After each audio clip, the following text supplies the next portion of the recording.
جب تم واپس آؤ گی تو تمہیں ایک سرپرائز دوں گا۔ ان کے چہرے پر ایک معصوم شرارتی سی مسکراہٹ آئی۔ کیسا سرپرائز؟ بتا دیا تو سرپرائز کہاں رہا؟ سفید تولیے سے ہاتھ صاف کرتے وہ ہنس پڑے۔ اچھا وقت بے وقت میرے گھر مت آیا کرو۔ وہ جاتے جاتے ڈٹک کر رکی۔ میرے گھر مہمان آئے ہیں، ان کا لہجہ بتاتا تھا مہمان بہت ہی خاص ہیں۔ ٹھیک ہے، ضرورت پڑی تو کال کر لیجیے گا۔ وہ بغیر برا منائے خدا حافظ کہہ کر چلی گئی۔ محمود صاحب نظروں سے اوجھل ہونے تک اسے مسکرا کر دیکھتے رہے۔ سائم نے رک کر خالی ڈیسک کو دیکھا، پھر بدمزہ ہو کر ماریا سے پوچھا، یہ مس سیماب ابھی تک نہیں آئیں؟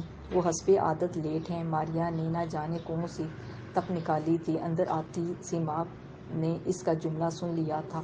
حد ہو گئی، اس طرح کام کیسے چلتا ہے؟ دیر سے آنا، جلدی جانا۔ اتنی بڑی کمپنی میں بھی سفارشی لوگ بھرتی ہوئے ہیں۔ محترمہ کے والد کیا کرتے ہیں؟ سائم کو اس سے بہت ضروری فائل لینی تھی، تب ہی تپ چڑھ گئی۔ ماریا نے کچھ کہنے کو منہ کھولا، پھر سیماب پر نظر پڑتے ہی فوراً بند کر لیا۔ میرے والد نہیں ہیں۔ سیماب کی آواز پر سائم نے پلٹ کر دیکھا۔ اور میں یہاں کسی کی سفارش پر نہیں آئی، بوس ہیں؟ آخری سوال ماریا سے تھا۔ اس نے فوراً گردن ہلائی۔ سیماب اس سے نظر انداز کر کے آفس کی طرف بڑھ گئی۔ ساتھ والے ڈیسک پر موجود عبداللہ سے برداشت نہیں ہوا۔ سائم صاحب، آپ کو ایسے نہیں کہنا چاہیے تھا۔ وہ بہت ہارڈ ورکنگ اور ٹیلنٹڈ ہیں۔ بوس انہیں بہت پسند کرتے ہیں۔ اس کے لیے ان کا خوبصورت ہونا ہی کافی ہے۔ شاید اس نے دانستہ یہ جملہ بلند آواز میں کہا تھا۔ سیماب آگ بگولا ہو کر پلٹی۔ How dare you! تم اتنی گھٹیا ذہنیت کے مالک ہو! تمہاری جرأت کیسے ہوئی میرے بارے میں اس طرح کی بات کرنے کی؟ اونچی آواز نیچی کرو! میں نے ایسی کوئی بات نہیں کی، سائم نے غصے سے کہا۔ 2% کے کم ذہن والے انسان، نہ شکل نہ عقل! تم نے مجھ سے جیلس ہو گئی ہو۔ تم جیسے لڑکوں کی یہی ذہنیت ہوتی ہے۔ جہاں خود سے زیادہ باصلاحیت لڑکی دیکھی، ان گھٹیا باتوں سے دبانا شروع کر دیا۔ اس کی شہابی رنگت تمتمانے لگی۔ کام کرتے لوگ گردن اٹھا کر دیکھنے لگے۔ تماشا بن جانے پر سائم کو شرمندگی نے گھیر لیا۔ تم حد سے بڑھ رہی ہو۔ تمہیں واپس وہیں نہ بھجوایا جہاں سے آئے ہو تو میرا نام بھی سیماب نہیں۔ تم جو کرنا ہے کر لو۔ یہ کیا ہو رہا ہے؟ بوس کی آواز پر دونوں ایک لمحے کو چپ ہو گئے۔ سر، یہ میرے ساتھ بدتمیزی کر رہے ہیں۔ پورا اسٹاف اس بات کا گواہ ہے۔ اسٹاف میں سے کچھ کی گردن نفی میں تو کچھ کی اسباق میں ہلی۔ اور جو تم مجھے آفس سے نکلوانے کی دھمکیاں دے رہی تھی، اس وقت اسٹاف نے کانوں میں روئی ٹھونس لی تھی۔ میں تمہیں دیکھ لوں گی، سیماب نے مڑ کر دھمکی دی۔ یہ کام تم کئی دنوں سے ہی کر رہی ہو۔ سیماب نے گویا جلتی پہ تیل چھڑکا تھا۔ انتہائی کم ظرف، گھٹیا اور شخص ہے۔ اس کا بھی یعنی مجھے جلے پیر کی بلی کی طرح وہ کمرے میں یہاں سے وہاں چکرا رہی تھی۔ بیگ میں کپڑے رکھتی زبیریہ نے گردن موڑ کر اسے دیکھا اور ثانیت سے یاد دلایا، دونوں کو ملی ہے۔ صرف اسے ملنی چاہیے تھی۔ اس نے مجھے کہا میں خوبصورت ہوں۔ یعنی وہ تمہیں خوبصورت سمجھتا ہے؟ زیبی نے زپ بند کی۔ ارے ہاں، یہ تو میں نے سوچا ہی نہیں۔ اسے خوشگوار حیرت ہوئی، پھر فوراً ہی جھنجھلا کر بولی، تم سمجھی نہیں۔ اس نے کہا میں نے اپنی خوبصورتی کی وجہ سے آفس میں یہ پوزیشن حاصل کی ہے۔ یہ تو واقعی غلط بات ہے۔ زیبی نے بیگ اٹھا کر دوسرے بیگ کے ساتھ رکھا جس میں صرف نور فاطمہ کی چیزیں تھیں۔ اور دوسری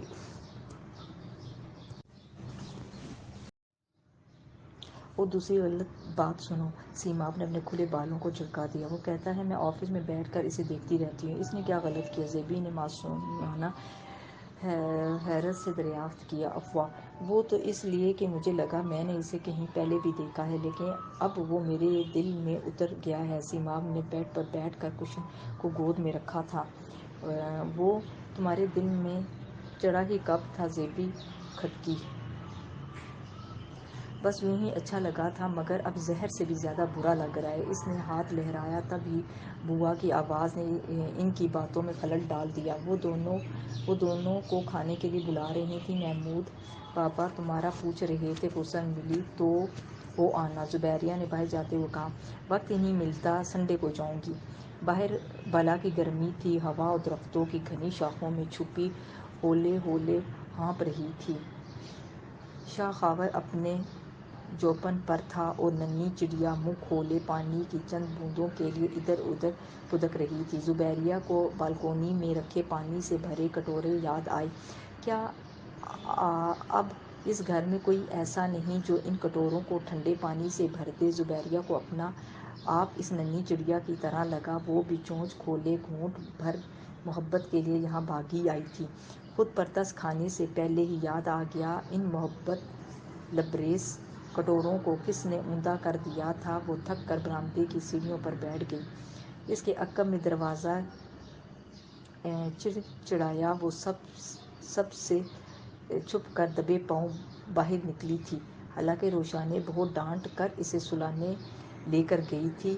اے سی کی ٹھنڈک میں روشنی کی آنکھیں بند ہونے کی دیر تھی کہ وہ چپکے سے باہر نکل آئی۔ زبیریہ نے گردن موڑ کر اسے دیکھا۔ نور فاطمہ ٹھٹک کر رکی۔ آپ کون ہیں؟ تم نور فاطمہ ہو؟ زیبی نے پیار سے اس کا گال چھونا چاہا، وہ پیچھے ہٹی۔ گھر والوں نے سختی سے منع کیا تھا، کسی اجنبی کو فری نہیں ہونے دینا۔ دوسرے لمحے وہ چونکی، زیبی خالہ، آپ زیبی خالہ ہیں نا؟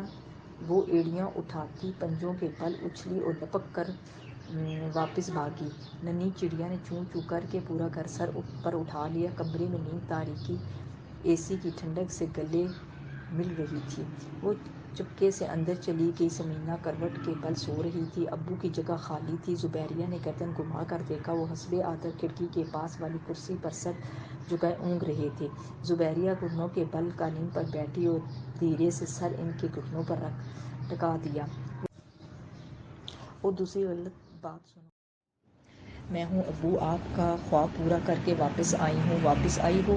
وہ بے خیالی میں گویا ہوئے۔ آپ نے بلایا تھا؟ میں نے ان کے لہجے میں تعجب جھلکا۔ مجھے لگا آپ نے مجھے یاد کیا ہے۔ ننھی چڑیا نے بڑی آز سے چونچ کھولی۔ یاد تو بہت کیا تھا، انہوں نے سرگوشی کی۔ ننھی چڑیا نے منہ بند کیا اور اندر تک سیراب ہو گئی۔ صائم نے انہیں بستر پر لٹا کر چادر اڑائی۔ کیا ضرورت تھی اتنی دیر تک باہر رہنے کی؟ یار کون سا سردی تھی جو لگ جاتی، بس ذرا تھکاوٹ ہو رہی ہے۔ اپنی عمر دیکھیں اور حرکتیں دیکھیں۔ وہ ناراض سا پاس بیٹھا۔ میں کون سا فٹ بال کھیل رہا تھا، بس عمر ایسی ہے، کوئی سوچ دامن پکڑ لے تو دامن چھڑانا مشکل ہو جاتا ہے۔ بھول جاتا ہوں کہاں بیٹھا ہوں، کیوں بیٹھا ہوں۔ نانی کی یاد آ رہی تھی، صائم نے چھیڑا۔ بہت وہ سنجیدگی سے گویا ہوئے۔ دوسری شادی کر لی ہوتی تو آج دوسری نانی آپ کے ساتھ ہوتی۔ غلطی ہو گئی، نہیں کی۔ بتاؤ اب کر لوں؟ وہ جھنجھلا گئے۔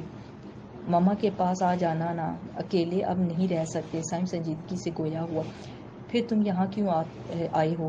آپ کی خاطر۔ ماما آپ کی بہت فکر کرتی ہیں۔ میری بیٹی کو اکیلا چھوڑ آئے ہو؟ ان کے پاس تو پاپا ہیں۔ وہ دوسری طرف تکیہ رکھ کر بیٹھ گیا۔ صائم کچھ دیر کی خاموشی کے بعد پکارا، ہوں اسے نیند آنے لگی تھی، کبھی اس کا خیال نہیں آیا۔ نیند اڑنچھو ہوئی، کہاں ہوگی، کیا کر رہی ہوگی؟ وہ مجھے چھوڑ گئی تھی۔ صائم کا لہجہ بالکل سپاٹ ہو گیا۔ تب وقت اور تھا، سچویشن بھی الگ۔ اب اگر وہ تمہارے سامنے آ جائے تو وہ پتہ نہیں کیا پوچھنا چاہ رہے تھے، تو میں نے اسے پہچاننے سے بھی انکار کر دوں گا، اور آپ یہ کبھی مت سوچیے گا کہ میرے دل میں اس کے لیے اتنی سی محبت بھی موجود ہے۔ محمود صاحب چپ رہ گئے۔ انہیں زیبی کو پہچاننے میں زیادہ دیر نہیں لگی تھی، بہت جلد جان گئے تھے یہ ان کے صائم والی زیبی ہے۔ مس سیماب کا زیادہ بولنا ان کے کام آتا تھا، تبھی تو کوشش کرتے تھے کبھی دونوں کا آمنا سامنا نہ ہو، کم از کم ابھی نہ ہو، مگر اب دونوں اپنا کیریئر بنا چکے تھے۔ وقت آ گیا تھا کہ ادھوری کہانی پوری ہو جائے۔ پھر بھی شادی کرنے لگو تو ایک بار اپنے اندر ضرور جھانکنا، ایک بار خود کو پڑھ لینا۔ پرانی تحریر مٹائے بغیر نئی تحریر لکھنے سے سب گڑبڑ ہو جاتا ہے۔ نیا لفظ لکھنے کے لیے پہلے سلیٹ کو صاف کرنا پڑتا ہے۔ آپ سے کس نے کہا میں شادی کرنے والا ہوں؟ صائم نے گردن موڑ کر انہیں دیکھا۔ تو کیا کبھی نہیں کرو گے؟ انہیں تشویش ہوئی۔ نانا آپ کی آپ کی سلیٹ کا دور نہیں ہے، پرانی تحریر خراب ہو جائے تو وہ صفحہ پھاڑ کر نیا لگا دیا جاتا ہے۔ میں بھی شادی کر لوں گا جب کوئی اچھی لڑکی ملی، کیونکہ اس نے اپنے ہاتھوں پرانا صفحہ پھاڑ کر پھینک دیا تھا۔ پھٹے ہوئے نکاح نامے کے ٹکڑے اس کے لاشعور میں بکھرے تھے۔ ہوا تیز تھی اور ایک گرد آلود بگولا ان ٹکڑوں کو ساتھ لیے اس کے گرد چکرا رہا تھا۔ ثمینہ نے اس کا سامان اسی کمرے میں رکھوا دیا، مگر زیبی کو اس کمرے بالکونی میں موجود جھولے سے وحشت ہونے لگی تھی۔ امی مجھے اپنے کمرے میں رہنے دیں، میں یہاں سو جاؤں گی۔ وہ ان کے کمرے میں رک گئی تھی۔ بہت تھوڑی چھٹیاں تھیں، وہ ماں باپ کے ساتھ وقت گزارنا چاہتی تھی۔ وہ یہاں کیوں آئی ہے؟ اتنے سال گزرنے کے بعد بھی دانیال وہیں کا وہیں کھڑا تھا۔ روشانی نے بے حد بیزاری سے اسے دیکھا۔ ٹھیک ہے، وہ دانیال کی جگہ نہیں تھی۔ اس سے بالکل نکل کر سب کی باتیں سننا نہیں پڑی تھیں۔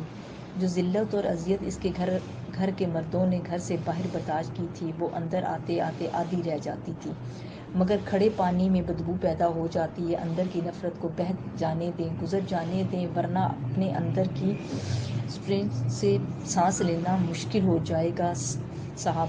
وہ کہنا چاہتی تھی، مگر صاحب اتنے لمبے بھاشن سننا پسند نہیں کرتا تھا، اس لیے مختصر بتایا، میں نے بلایا ہے۔ دانیال غصے اور صدمے سے کچھ لمبے بول نہ پایا۔ جس لڑکی کا وہ نام سننا پسند نہیں کرتا، اس کی محبوب بیوی نے اسے خود بلایا تھا۔ روشانی نے نور کی بکھری چیزیں وہیں چھوڑیں اور پاس آ گئی۔ دانیال، آپ اس سے جتنی بھی نفرت کریں، مگر مت بھولیں وہ میری بہن ہے اور یہاں اس کے ماں باپ رہتے ہیں۔ کتنی آسانی سے تم وہ سب بھول گئی۔ وہ سب یاد رکھوں یا اپنے ماں باپ کی حالت دیکھوں؟ روشانی کا لہجہ تیز ہوا۔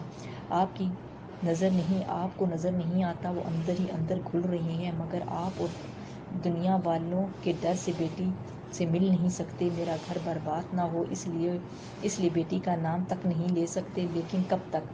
میں تمہاری ایموشنل بلیک میلنگ میں ہرگز نہیں آؤں گا۔ اسے یہاں سے جانا ہوگا۔ آپ ایسا کچھ نہیں کریں گے۔ دانیال آگے بڑھا تھا۔ روشانی نے روکنے کی کوشش کی۔ اس کے چکر میں نہ جانے کیسے وہ فلور کشن میں الجھ کر گری۔ اس کی کرہوں اور چیخوں نے دانیال کو بوکھلا کر رکھ دیا۔ پورے 6 سال بعد اللہ نے ان کی سنی تھی۔ سارا گھر جمع ہو گیا۔ روشانی، تمہیں کچھ نہیں ہوگا، میں ڈاکٹر کو بلاتا ہوں۔ تمہیں کچھ نہیں ہوگا۔ ہرے کوئی زیبی کو بلاؤ۔ ساجدہ نے دہائی دی۔ آپ لوگ پیچھے ہٹ جائیں۔ ان بہت سے گھبرائے چہروں کے درمیان وہ نرم آواز حوصلہ دیتی تھی۔ دانیال نے چونک کر اسے دیکھا اور کلائی پکڑ کر گھرایا، تم جاؤ یہاں سے، مجھ سے نفرت ہے، اور بہت سے موقع ملیں گے دانیال بھائی۔ دانیال تو کلائی پکڑ کر ہٹایا تھا، اس نے پورے دانیال کو دھکیل دیا۔ اس کی امی مجھے تکیے دیں، اس نے ثمینہ سے کہا۔ روشانی لیٹ گئی۔ دانیال بھائی، اس کی ڈاکٹر سے میری بات کروائیں۔ سب نے کمرہ چھوڑنے سے پہلے دیکھا وہ والد زبیریہ کس ذمہ داری سے اپنا کردار نبھا رہی تھی۔ سب کے پتھر دل پگھلنے لگے۔ اور رب ہمیشہ وسیلہ بناتا ہے۔ روشانی کی وہ تکلیف زیبی کے لیے وسیلہ بنی تھی۔ ڈاکٹر نے کتنا سمجھایا تھا کہ روشانی کو ٹینشن نہیں دینی، اس کا پہلے ہی بی بی آسمان پر رہتا ہے۔ ہسپتال کے کاریڈور میں کھڑی ساجدہ دانیال پر برس رہی تھیں۔ میں نے کوئی ٹینشن نہیں دی، وہ تو زبیریہ کی وجہ سے تھوڑی تلخ کلامی ہوگی، پتہ نہیں کیسے پاؤں پھسلا اور وہ شرمندہ تھا۔ روشانی کو سنبھال نہ سکا۔ زیبی نہ ہوتی تو نہ جانے کیا ہوتا۔ اس نے کیسے منٹوں میں سب سنبھال لیا۔ ثمینہ نے تسبیح روک کر کچھ دور لیڈی ڈاکٹر کے پاس کھڑی زبیریہ کو دیکھا۔ رپورٹ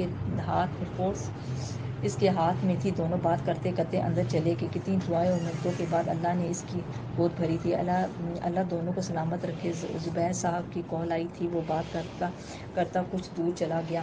شکر تھا کوئی بڑا نقصان نہیں ہوا۔ ڈاکٹر نے ڈھیروں ہدایات کے ساتھ ڈسچارج کر دیا۔ زیبی اس کے ساتھ سائے کی طرح لگی رہتی۔